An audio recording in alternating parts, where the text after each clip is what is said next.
तो दिन की दो बड़ी खबरें धार्मिक रूप से संवेदनशील और धार्मिक विवादों से जुड़ी हैं। एक खबर नागपुर से आई। एयरफोर्स ऑफिसर की पत्नी ने रेप और जबरन धर्म परिवर्तन का आरोप लगाया। एक वीडियो भी वायरल है उससे जुड़े सारे आरोप जानेंगे।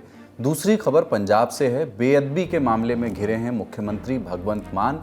कल श्री अकाल तख्त साहिब ने सीएम मान को गुरु दोखी घोषित कर दिया। आज भगवंत मान की सफाई आई, पर सवाल है कि गुरु दोखी होने का मायने क्या है, क्या सजा मिलेगी भगवंत मान को, और क्या इस पूरे विवाद का असर पंजाब विधानसभा चुनाव पर भी पड़ सकता है जो अगले साल की शुरुआत में होने हैं। इन सवालों के जवाब तलाशने की कोशिश करेंगे। साथ ही ये भी जानने की कोशिश करेंगे कि नीट का पेपर कराने के लिए टेलीग्राम क्यों बंद करना पड़ गया, और क्या महाराष्ट्र में पश्चिम बंगाल जैसा खेल होने वाला है। नमस्कार, अपन है कुलदीप और आप देखना शुरू कर चुके हैं द ललन टॉप शो।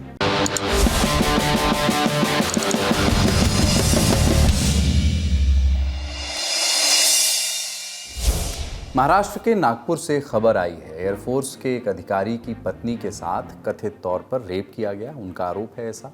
13 जून के इस केस में एफआईआर दर्ज की गई।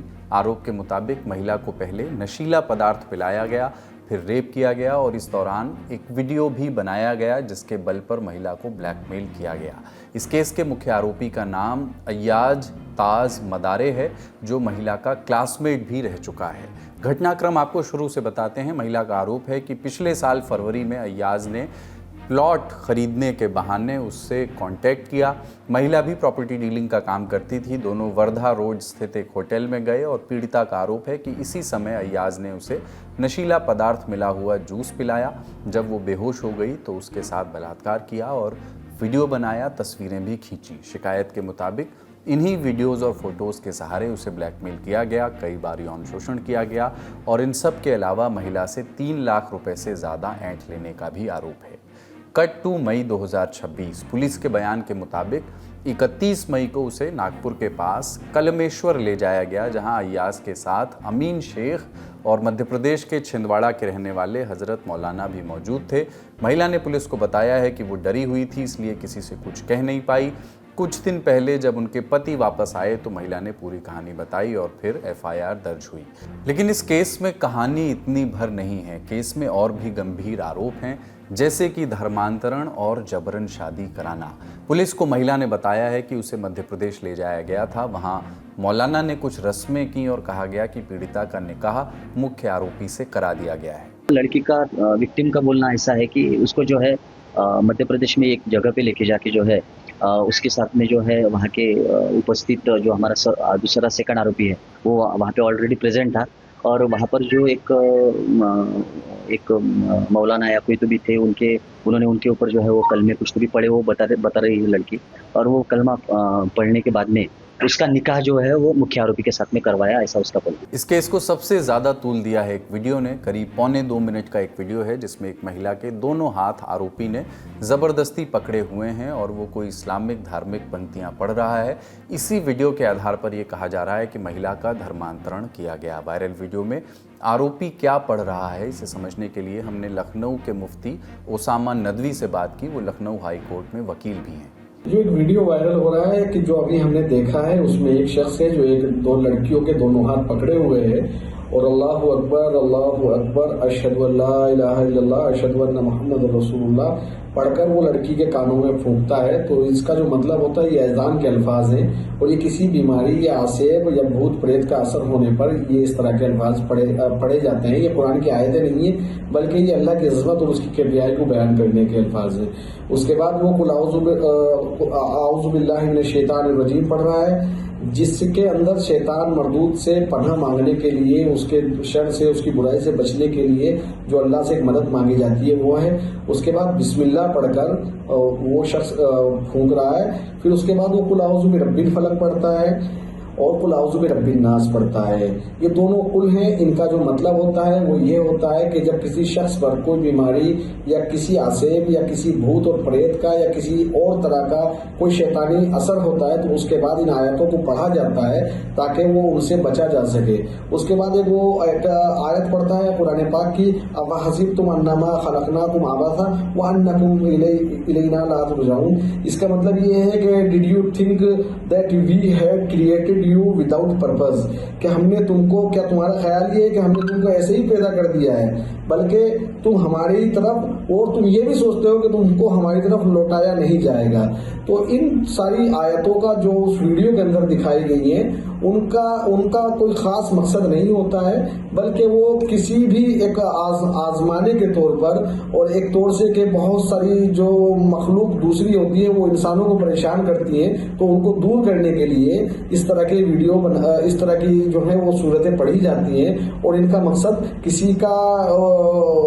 मकसद आम तौर पे बीमारी दूर करना होता है, और इसके जो सिग्निफिकेंस है वो कोई और दूसरे नहीं होते हैं, उनका मकसद बीमारी या बुराई को दूर करना होता है।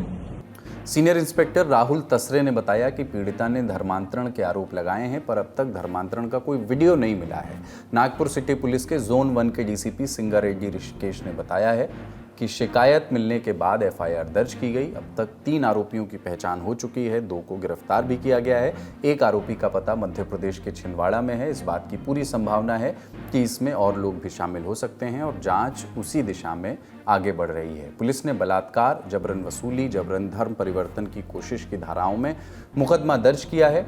महाराष्ट्र मानव बलि और दूसरी अमानवीय, बुरी और अघोरी प्रथाओं और काले जादू की रोकथाम और उन्मूलन अधिनियम भी इस केस में जोड़ा गया है। गिरफ्तार किए गए दोनों आरोपियों को अदालत ने 5 दिन की पुलिस कस्टडी में भेज दिया है। इस मामले में जो भी अपडेट आएंगे हम आप तक पहुंचाते रहेंगे। बढ़ते हैं दूसरी बड़ी खबर की ओर। कहाँ तो आम आदमी पार्टी और अरविंद केजरीवाल पंजाब में अपना इलेक्शन कैंपेन शुरू करने के मूड में थे, और कहाँ मुख्यमंत्री भगवंत मान फंस गए धार्मिक भावनाओं को आहत करने के आरोपों में, वो भी तब जब केजरीवाल भगवंत मान को आधिकारिक तौर पर अगले चुनाव में सीएम फेस घोषित कर चुके हों।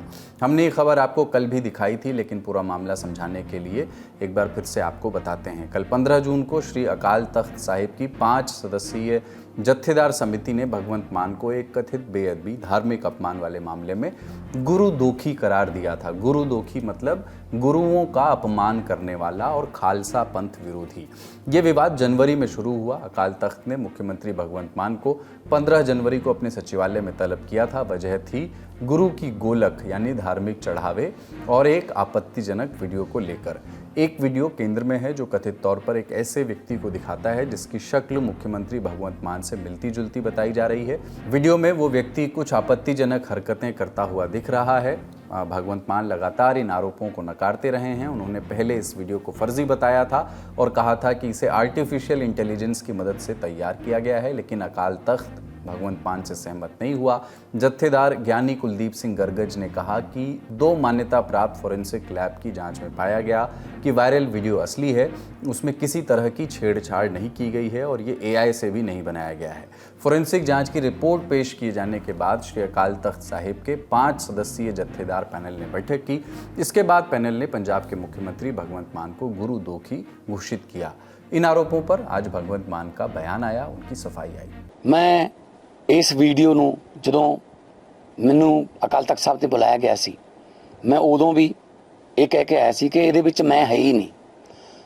ਜਿਹੜਾ ਬੰਦਾ ਉਸ ਵੀਡੀਓ ਦੇ ਵਿੱਚ ਹੈਗਾ, ਨਾ ਮੇਰਾ ਉਹਦੇ ਨਾਲ ਕੱਦ ਕਾਠ ਮਿਲਦਾ ਹੈ, ਨਾ ਹੀ ਮੇਰੇ ਸਰੀਰਕ ਬਣਤਰ ਜਿਹੜੀ ਹੈ ਉਹ ਉਹਦੇ ਨਾਲ ਮਿਲਦੀ ਹੈ।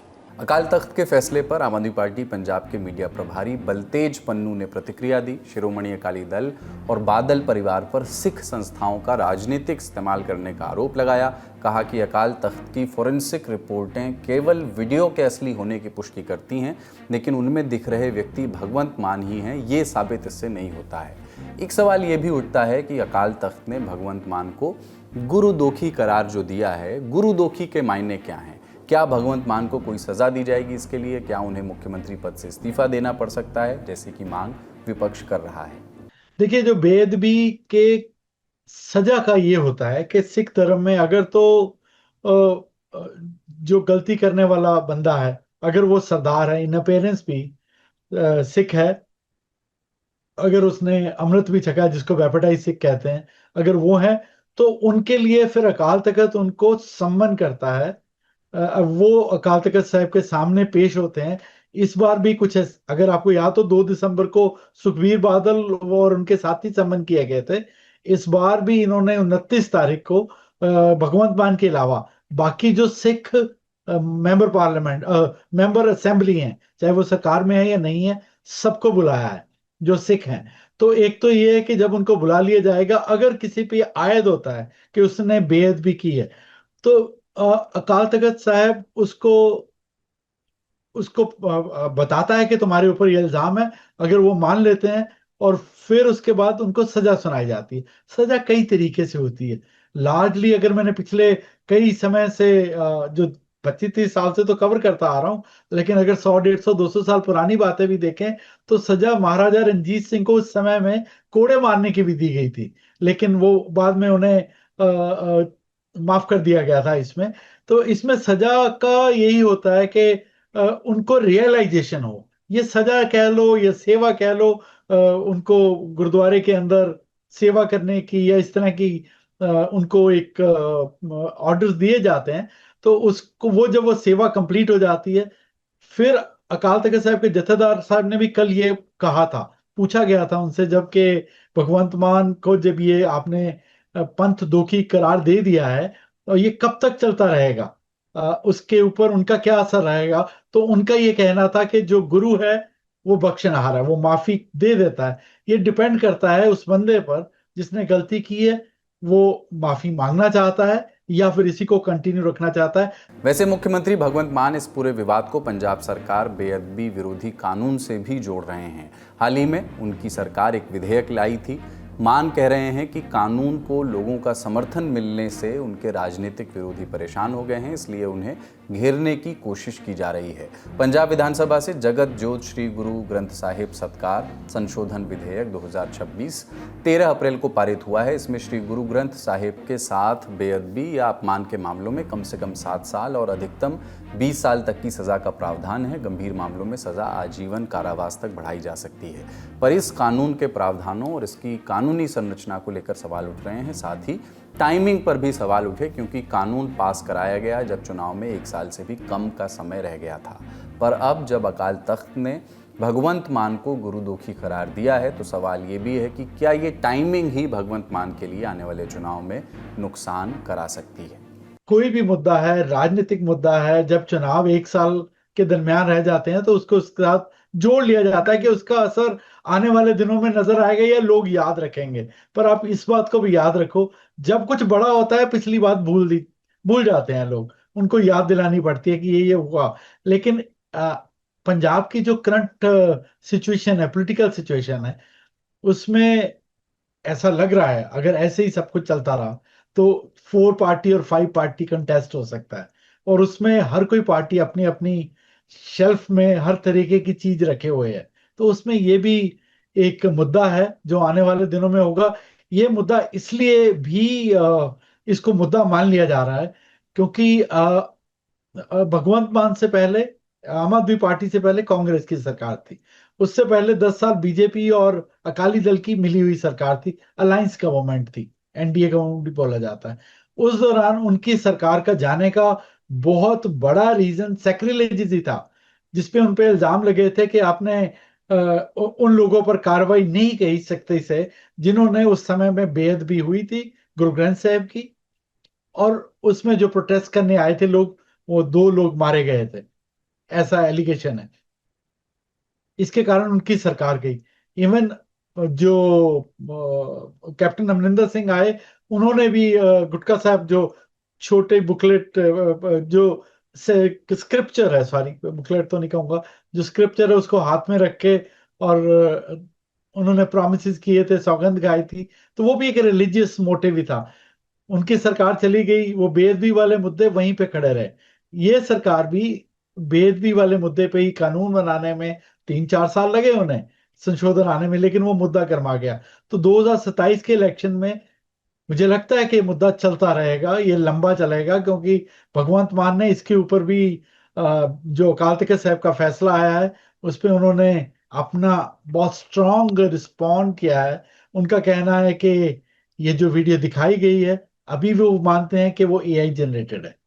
पंजाब में चुनाव अगले साल की शुरुआत में होने हैं। भगवंत मान से जुड़े इस मामले में आगे जो भी अपडेट्स आएंगे हम आप तक पहुंचाते रहेंगे। अब बारी है सुर्खियों की। रीनीट का पर्चा भी लीक ना हो जाए, इसके लिए सरकार ने हफ्ते भर पहले टेलीग्राम बैन कर दिया है। 21 जून को परीक्षा है, 22 जून तक टेलीग्राम बैन रहेगा। फैसला एनटीए की रिक्वेस्ट पर लिया गया है। इलेक्ट्रॉनिक्स और आईटी मंत्रालय ने ये बैन आईटी एक्ट 2000 की धारा 69A के तहत लगाया है। लेकिन टेलीग्राम बैन करने की वजह क्या है?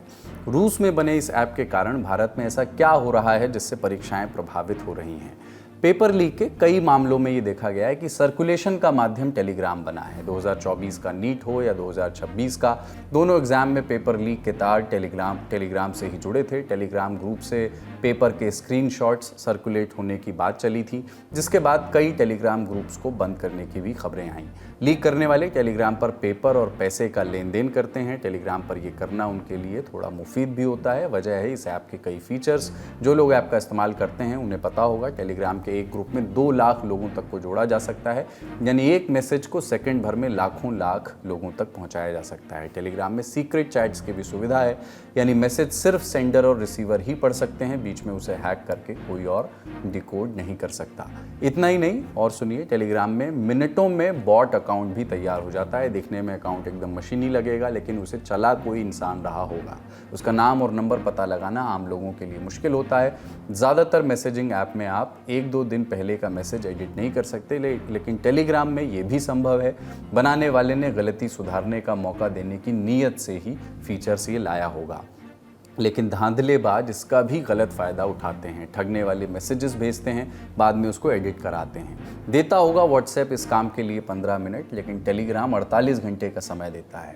सरकार ने टेलीग्राम से 30 जून 2026 तक ये एडिट वाला तामझाम बंद करने को कहा है। टेलीग्राम में एक बहुत बड़े ग्रुप को शामिल किया जा सकता है। वहां पर सीक्रेट चैट की व्यवस्था है और सामान्य तौर पर टेलीग्राम के माध्यम से इस तरीके के शिकायतें आ रही हैं। लेकिन अब इसमें 2 तरह की बातें हैं। पहला ये कि टेलीग्राम को बैन करने से टेलीग्राम बैन नहीं हो जाता है, दूसरी तरीके से इसका इस्तेमाल किया जा सकता है। और दूसरी बात यह है कि जो फर्जी तरीके से इस्तेमाल किए जाने वाले अकाउंट्स हैं उन पर बैन लगाने के लिए पहले टेलीग्राम को बोलना चाहिए। आईटी इंटरमीडिएट रूल्स के तहत उनकी जिम्मेदारी है, क्योंकि आप अगर सुरक्षित पेपर कराने के लिए पूरे प्लेटफॉर्म को बैन करना, मैं समझता हूं ये कोई एक परंपरा नहीं है। और इसमें 2 जरूरी बातें हैं। अभी फीफा वर्ल्ड कप हो रहा है, तो वहां पर सोशल मीडिया से खिलाड़ियों की ट्रोलिंग करने की शिकायतें आई, तो उसके लिए उन्होंने एआई के माध्यम से 30,000 शब्दों का एल्गोरिथम के माध्यम से उन्होंने ऐसी व्यवस्था किया जिससे कि सोशल मीडिया में गाली गलौज रोकी जा सके। तो इसी तरीके से टेलीग्राम में भी जो भी फर्जी बॉट्स के माध्यम से, फर्जी अकाउंट्स के माध्यम से बहुत सालों से सिर्फ पेपर लीक की बातें नहीं हो रही हैं, बल्कि अनेक तरीके के फर्जीवाड़े हो रहे हैं, साइबर फ्रॉड हो रहे हैं, वित्तीय अपराध हो रहे हैं। उन सारी चीजों पे लगाम लगाने के लिए आईटी इंटरमीडिएट रूल्स के तहत टेलीग्राम को एक वार्निंग देनी चाहिए, उनको एक मौका देना चाहिए, उसके बाद पूरे प्लेटफॉर्म पे बैन लगाना चाहिए। क्योंकि अगर एक बार बैन लगा दिया तो फिर दूसरे प्लेटफॉर्म को भी बैन किया जा सकता है सेक्शन 69A के इस्तेमाल से। तो क्या टेलीग्राम पर टेम्परेरी बैन लगाने से पेपर लीक रुक जाएंगे? सीबीएसई के पोर्टल में कमियां गिनाकर आईआईटी से नौकरी का ऑफर लेटर पाने वाले निसर्ग अधिकारी इससे सहमत नहीं है। निसर्ग का कहना है कि जिन वजह से पेपर लीक होते हैं, जब तक उन कमियों को दूर नहीं किया जाता तो सिर्फ मैसेजिंग प्लेटफॉर्म को बंद करने से पेपर लीक नहीं रुकेंगे। उन्होंने तर्क दिया कि टेलीग्राम की बनावट ऐसी है कि यूजर्स प्रॉक्सी और अन्य टूल्स के सहारे रोकथाम को आसानी से पार कर सकते हैं, इसलिए पूरे कम्युनिकेशन प्लेटफॉर्म को बंद करने के बजाय परीक्षा के सुरक्षा सिस्टम को मजबूत करने, लीक के असली सोर्स को पहचान करने पर ध्यान देना चाहिए। जब सरकार बोल रही है कि उनकी पूरी व्यवस्था बहुत ही कड़ी है और पेपर लीक नहीं हो सकता है, तो फिर टेलीग्राम को बैन करने का मकसद ही क्या है? जब आपका पेपर ही लीक नहीं हो रहा है, पेपर लीक नहीं हुआ है, तो मुझे लग रहा है कि सरकार को यह बताने की आवश्यकता है कि अगर टेलीग्राम या किसी भी सोशल मीडिया प्लेटफॉर्म से जो भी अफवाहें हो रही हैं वो गलत हैं, तो अफवाहों को रोकने के लिए या गलत अफवाहें फैलाने के लिए पूरे प्लेटफॉर्म पर बैन लगाना,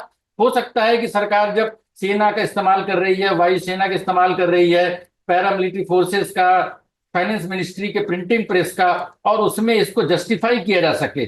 लेकिन अगर मैं समझूं तो ये एक गलत परंपरा है और इसको रोकने की आवश्यकता थी, बजाय प्लेटफॉर्म पर बैन लगाने के प्लेटफॉर्म को सुरक्षित करने की जरूरत है। बंगाल के बाद क्या अब महाराष्ट्र में भी खेला होने जा रहा है? मुंबई से दिल्ली तक कयासों का बाजार गर्म है। क्या उद्धव ठाकरे वाली शिवसेना के 16 विधायक और 7 सांसद पाला बदलने को तैयार हैं? बात कयासों से आगे अब निकल गई है। दोनों तरफ के नेताओं के बयान भी आ रहे हैं। क्या उद्धव गुट के आधा दर्जन सांसदों की बातचीत एकनाथ शिंदे गुट से चल रही है? शिंदे गुट के कृपाल तुमाने का दावा तो यही है। उनका कहना है कि ऑपरेशन टाइगर के तहत उद्धव के 7 सांसदों के साथ 1 महीने से चल रही बातचीत आखिरी दौर में पहुंच चुकी है। ऐसा है कि ऑपरेशन टाइगर के मामले में जो 7 सांसदों के साथ में हमारी चर्चा अंतिम क्षण में आ चुकी है। जैसा हम लोग ऑपरेशन करने किसी हॉस्पिटल में जाते हैं तो पहले इन्वेस्टिगेशन किया जाता है और वो इन्वेस्टिगेशन सारे रिपोर्ट्स आ चुकी है। अभी केवल ये डॉक्टर का अंतिम ऑपरेशन का जो दिन होता है, ऑपरेशन की अपॉइंटमेंट दिन आना है, ऑपरेशन के दिन आ जाएगा, उस दिन ये ऑपरेशन हो जाएगा। लेकिन उद्धव की पार्टी के प्रवक्ता संजय राउत सारे किंतु परंतु को खारिज कर रहे हैं। पार्टी में टूट के दावे को नकार रहे हैं। देखो, ये जो सरकार है केंद्र में 12 साल से जो चल रही है, उसका एक ही काम है। ये उनकी खुद की व्यक्तिगत पार्टी की ताकत नहीं है, ये ईडी सीबीआई की ताकत है। हमारे पास आएगी सरकार, हमारे पास ईडी सीबीआई होगी तो ये लोग रहेंगे, उनकी पार्टी रहेगी? उनकी भी पार्टी नहीं रहेंगी। हमारी पार्टी के, कांग्रेस के, एनसीपी के, तृणमूल के सभी डरपोक लोग बीजेपी में गए हैं, भगोड़े। वो वहां से भी भागेंगे सरकार बदलेगी तो। कौन सा ऑपरेशन ये लोग कर रहे? ऑपरेशन ऐसा नहीं होता है। हमने बहुत बड़े बड़े ऑपरेशन किए हैं। आपको लग रहा है सभी सांसद इस वक्त शिवसेना के सब साथ में हैं आपकी जो कसम तो खाई है भगवान की कसम खाई है, साईं बाबा की कसम खाई है, बच्चों की कसम खाई है, माँ की कसम खाई है। विश्वास रखना चाहिए। 2022 में उद्धव की शिवसेना तोड़कर एकनाथ शिंदे ने उस पर अपना दावा ठोक दिया था। कानूनी लड़ाई में भी शिंदे 21 साबित हुए थे। तो क्या 3 साल बाद इतिहास खुद को दोहराने जा रहा है? क्या मशाल लेकर चलने वाले उसे छोड़ करके धनुष बाण थामेंगे? लाख संजय राउत कहें कि सांसदों ने कस्में खाई हैं कि वो पार्टी नहीं छोड़ेंगे, लेकिन कस्में तोड़ दी जाती हैं, वादे भुला दिए जाते हैं। राजनीति में सब कुछ जायज़ होना नया नॉर्म हो गया है। पश्चिम बंगाल में हम देख ही चुके हैं। पहले खबर आई कि 14 जून को उद्धव की बुलाई बैठक में 9 में से 5 सांसद नहीं पहुंचे। फिर उद्धव की पार्टी की ओर से सफाई आई कि जो ऑफलाइन नहीं आए थे वो ऑनलाइन जुड़े थे। लेकिन उन्हीं 5 में से एक सांसद संजय देशमुख बैठक में नहीं पहुंचे और अगले दिन शिंदे खेमे से केंद्रीय मंत्री प्रताप राव जाधव से दिल्ली में वो मुलाकात कर रहे थे। प्रताप राव जाधव से इंडिया टुडे के रिपोर्टर पीयूष मिश्रा ने बात की। वो बोले कि शिवसेना यूबीटी के नेता उसी तरह नाराज हैं जैसे फूट के पहले टीएमसी के नेता नाराज चल रहे थे। सूत्रों के हवाले से ये खबर है कि उद्धव ने कह दिया है कि जिसे जाना है वो जाए, उसे जबरदस्ती रोकने का मतलब क्या है। अब उद्धव ठाकरे ने 22 जून को एक और मीटिंग बुलाई है। अपने सभी विधायकों और विधान पार्षदों को न्योता दिया है। बैठक महाराष्ट्र विधानसभा के मॉनसून सत्र के पहले दिन होगी। बैठक से शायद साफ होगा कि कितने विधायक अब भी उद्धव के पाले में हैं। अलग गुट बनाने और दूसरी पार्टी में मर्जर की सफलता के लिए 2/3 का आंकड़ा जरूरी है, तभी विधायक या सांसद दल बदल कानून से बच सकते हैं। उद्धव की शिवसेना के 20 विधायक और 9 लोकसभा सांसद हैं। 2/3 यानी 14 विधायक और 9 सांसद अलग होते हैं तो उद्धव की पार्टी को दूसरी बार टूट का सामना करना पड़ सकता है। तो ललन टॉप शो में आज इतना ही। अपना और अपनों का ख्याल रखिए। ललन टॉप देखते रहिए। शुक्रिया। शुभ रात्रि।